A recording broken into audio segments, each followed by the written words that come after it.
Not Without My Ghosts by the Amity Affliction. This is the Australian quartet's 8th studio album, arriving May 12th via Pure Noise Records.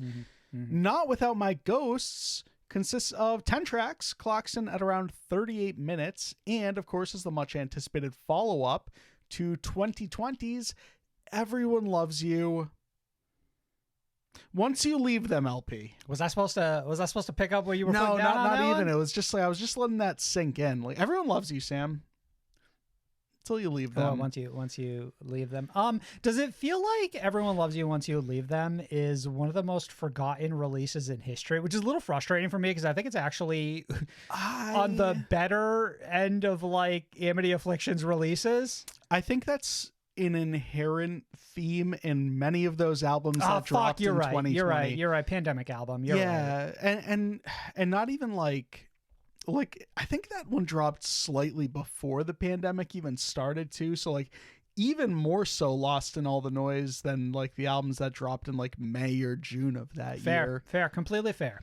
It's a shame though. It's a shame because I think it, like I said, I think it's on the, for the 8 fucking releases, I think it's in like the better-ish half as far as I'm concerned. I would put it there. Fill in the blank, Sam. Yeah. This new album is Amity's best since when? Which album? 2014? Let the Ocean Take Me? I think so, honestly. I'm right there with you. I think so. Listen, we've had a lot of opportunities. I won't speak on your behalf. I've had a lot of opportunities to punch down at the Amity Affliction on this show over the years. And listen, I'll be honest. I've taken all of those opportunities and I have indeed punched down, but credit where credit is due. Amity Affliction slapped together a fucking damn good album this time around, and I think it's among their best. And I had an amazing time with this one. Just want to get all that out there. Can I pause for a second? I think it's interesting the way you phrase that as punch down, because I think when we talk about small bands, like we're talking about bands who are nowhere near as established as the Amity Affliction, I'll accept a punch down.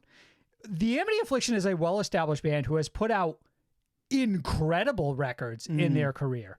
So I think when you come in and speak about their, be critical of any of their material, I think it's fair game to display your disappointment in comparison to, a prior release, for example.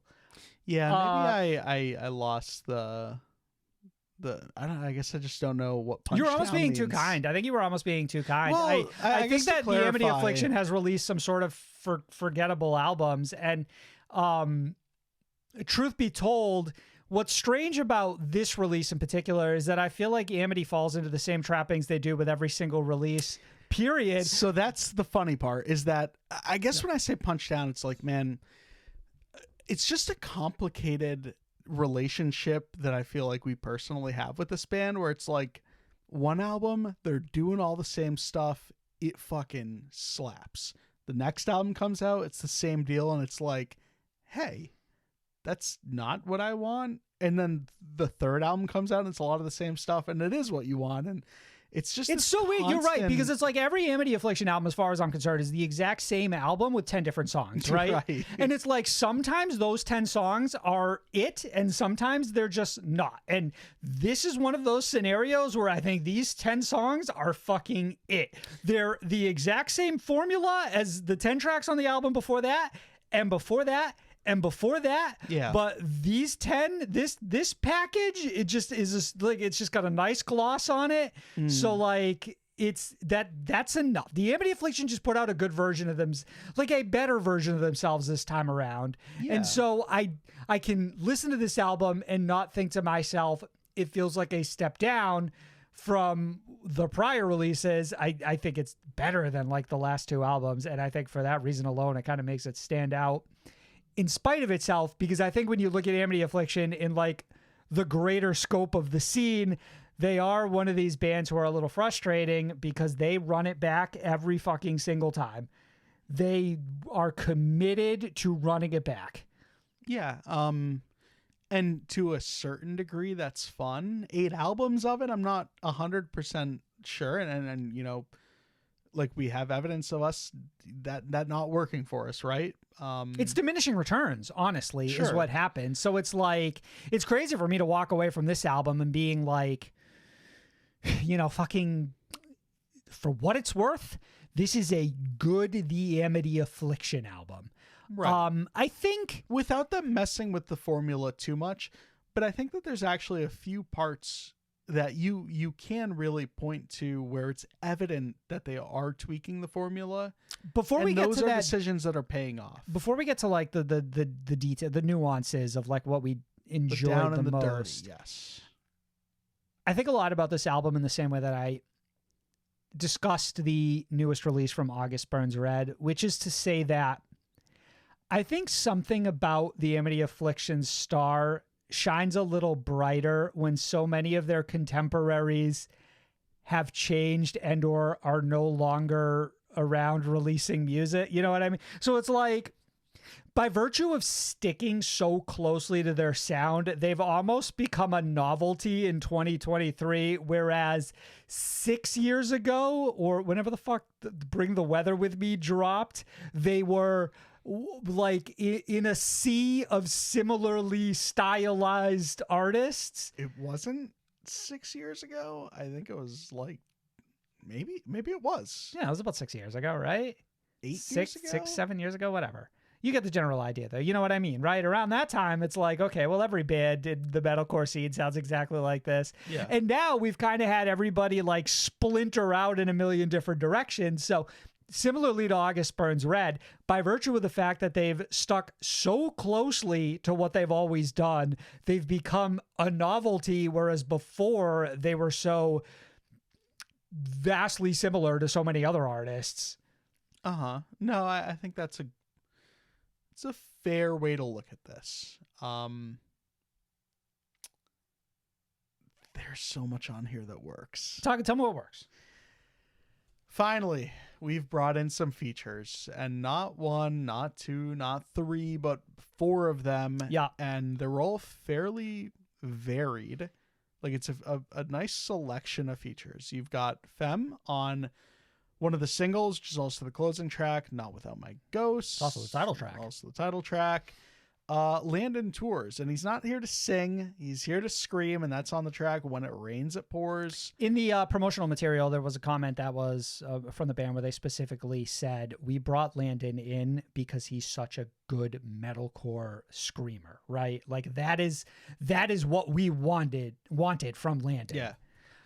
For me, the standout is easily Louis Knox. And that comes with a bittersweet realization right. as well. Is a New Zealand rapper who like tragically passed away. Who is used like, I guess posthumously in that sense on this feature.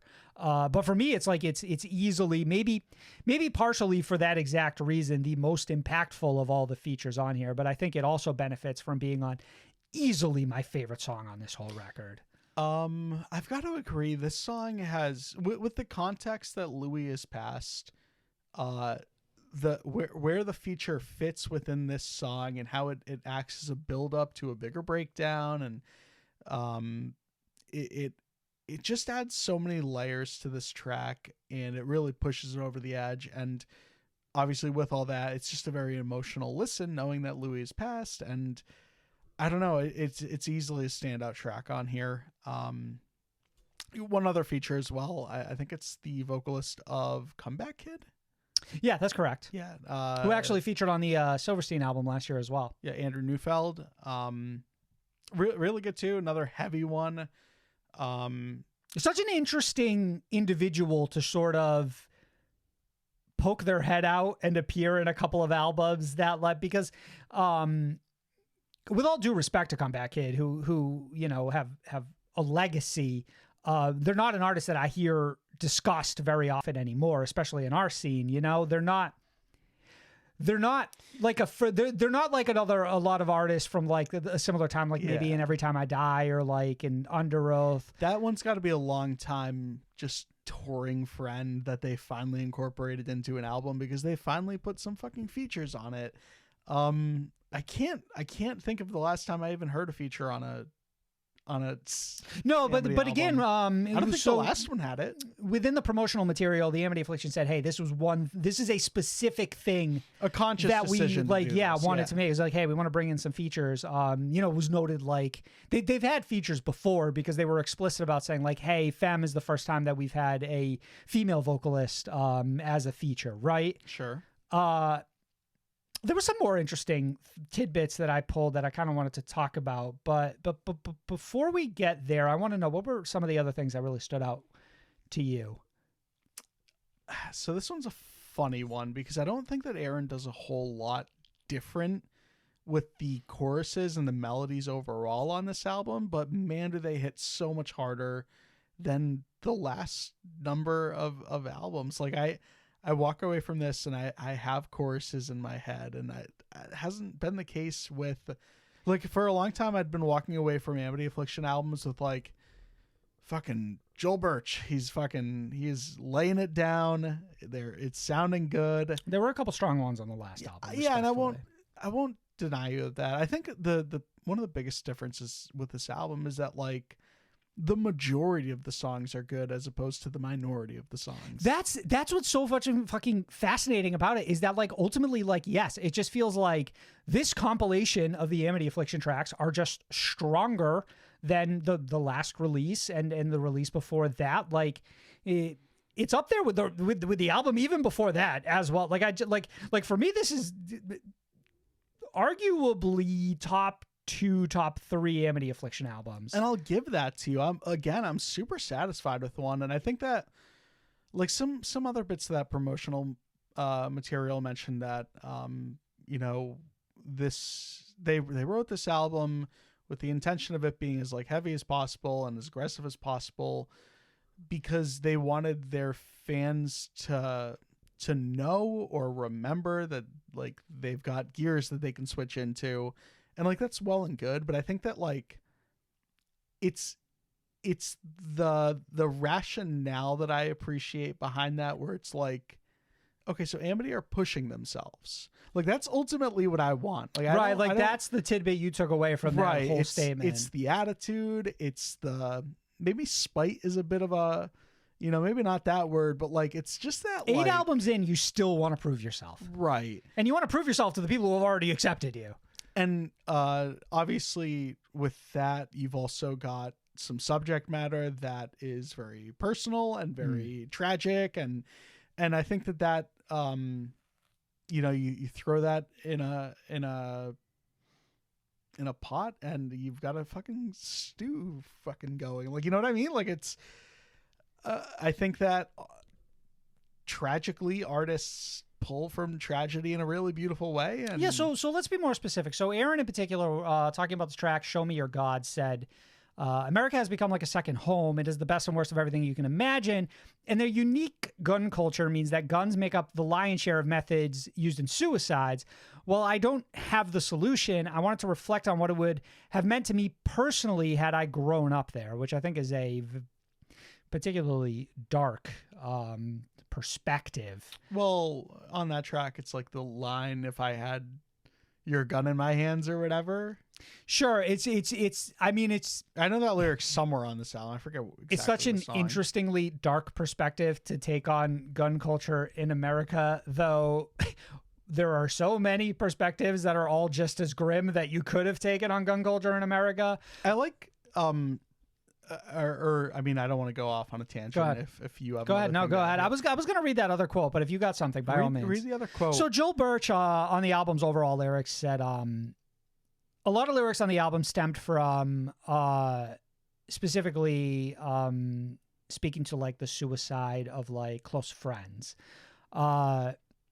The semi-desperate feelings of guilt and always asking why should they be here instead of me? Do I deserve what I've got? I think those themes have always felt fairly prevalent in every Amity Affliction album. They're almost the thing that, for better or worse, I appreciate the honesty and the real nature of the subject matter they discuss, but have also oftentimes felt myself a little weighed down by the repetitive nature of the things that they discuss. Some of the cliches and the lyricism. Right. And I think some it's of that's almost still a case here. of like you can, it's like you can only ever frame it in so many ways, right? And like sometimes that framing does not really work as well for me, or it illuminates the flaws more so that I wouldn't have noticed, and there's a little bit of that in here too. I've always dogged on this band a little bit for their like commitment to like that AB rhyme scheme, the very like easy for the crowd to sing along chorus. And man, that's here too, like that's like, I think at one point we rhymed like tears with fears. And like, I have that moment where I'm like, man, fucking there's Amity, a song on it's here. like you like you power your way through it, but it's still like 8 albums in, like we couldn't have run this one back and just like thought, man, can we come up with something that's maybe a little sharper, more clever here, right? It's just it feels like I've heard this variation of rhyme scheme from this band 700 times over for explicitly the exact same subject material, communicating the exact same sentiment. So it's like, this is the chorus to so many other songs, it feels like. It can be a little corny at times, yeah. And like, especially when you have a song on here that's called like The Big Sleep, which for me feels like a little meme-ish, and it's like it just kind of misses the overall tone that we're trying to set with the rest of these songs and like the artwork and all that. Right, so it's almost like it undercuts the serious nature of the lyrics to be like, I'm scared of bears, and right, and don't get me wrong, like Amity Affliction, everyone cares. You know what I mean? It's like that type of fucking rhyme scheme shit is just like, man. Hold up, you spit. 8 albums in, man. And don't get me wrong, like this band's had like funnier title tracks or whatever, but yes, what has always been prevalent specifically is the lyricism, which I think is super hit or miss at times. Definitely an issue here at moments, and other times it's like good enough where it powers through it is what it's like negligible. The good outshines the bad in a way that it kind of like it makes it kind of like fade to the background, right? In other ways that it's like, well, if this hook wasn't as strong or this breakdown wasn't as good, then maybe these things would stand out more. You know what I mean? And you can probably go a couple albums back and say that's exactly the case. You said the word fade a second ago. I want to shed some light on the song Fade Away, which I think it's going to let me kind of segue into my feelings on the production on this album. Self-produced, for the record. Self-produced. The song Fade Away, like that's the whole chorus, and it's an emphasis on the whole fade part. And I think it's the only track on this album that does the literal fade towards the back half of the song until you just can't hear it anymore, like that effect, right? Novel, or did it bother you? No, I really appreciated it because it just showed that like there were a lot of intentional choices on here, and from a production standpoint, I really appreciate it. Like the irony of that was not lost on me. It's like, is that a little corny? Sure, but like, it might not be the most brilliant thing, but in this instance, it works. Trust me, I'm not calling like Amity Affliction ingenious for that decision, but like it's a cute little thing that like when you just like put the puzzle pieces together, you're just like, that's fun. Like I just like having those moments when I listen to Amity Affliction albums, because it's not every time I listen to one of those that those happen, right? Like fair. And again, like it's production choices like that that really helped me appreciate some of the other choices with the production. Like I think overall it has a pretty rich sound. I think that when songs want to get fucking loud, they get really loud. When they want to add some like atmosphere to it, like they do it pretty well. Like it's all very impactful. Yeah. And I think a lot of that has to do with the production and the choices they made. And, kudos to the band for this being self-produced, because like, that might've been the case with the other album, but like, if 8 albums in, they know themselves very well at this point, right? And they've got the talent to match the sound that they're the aspirations. The aspirations. And I really appreciate that. And I did want to credit the band for that. And overall, just like, it fucking slaps. Like, I just keep coming back slap. to that. This is a case of almost like it's one of these albums that I just really I really enjoy, almost like removing myself from it critically. Like, I just really had a lot of fun with it. Totally. So it was like I kind of walked, and it's like when you walk away from an album like this and you just kind of have like a good feeling, it's kind of like, man, yeah, it just kind of is a joy to listen to this style of metalcore sometimes. And maybe I was very just ready to hear an album like this, you know? Yeah. And it's always funny too, because you say that and then you reflect on what you just said, and it's like, it's a really sad album actually. But it's like, oh my God, do they fucking they dress it up in a really satisfying way. Right. What would you give this?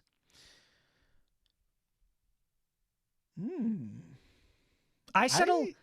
Okay. I don't know. Yeah, I settle on a 3.5. I think this is a really enjoyable album that it's not reinventing the wheel. I'll come back to. I'll have fun, but I think in the greater view, like in the comparison to like the other releases I've heard this year, I don't know that it really is really gonna stand out, but I think within their own catalog, it's a very strong release. So this is like, hey, fans of the Amity Affliction, I can easily recommend this to you. You're gonna really enjoy it. Eat it up. Mm-hmm. No, I think. But if you've been out on Amity Affliction, this ain't gonna bring you back in. Well, what I mean to say is that, like, if you're not a fan of this band, nothing here is different that's gonna change your mind. This is the same band from an album ago and an album before that, and so on and so forth. Yeah, I feel strongly about that. For don't disagree. I don't disagree. I think Yeah. a 3.5 feels right. I think the thing that I want to communicate the most is that, like, this is probably not the album of the year, right? But like, it's a damn good album. But it's a fun one, right? Like, I already see myself returning to this album. Yeah. Today, tomorrow, next week, 2 months from now. This is quietly one of those albums where you're like, yeah, this doesn't quite move the needle to be album of the year. And then you go look at your like Spotify Wrapped at the end of the year and you just listen to it more than just because it's just so easy. Like, it just goes down so easy. You know what I mean? It's like, I almost need an album like this in between those other albums. Right. And then like cut forward to 10 months or not 10 months from now, like 5 months from now. And we're like, Sam, is Amity Affliction a top 12 album of the year? Slow down.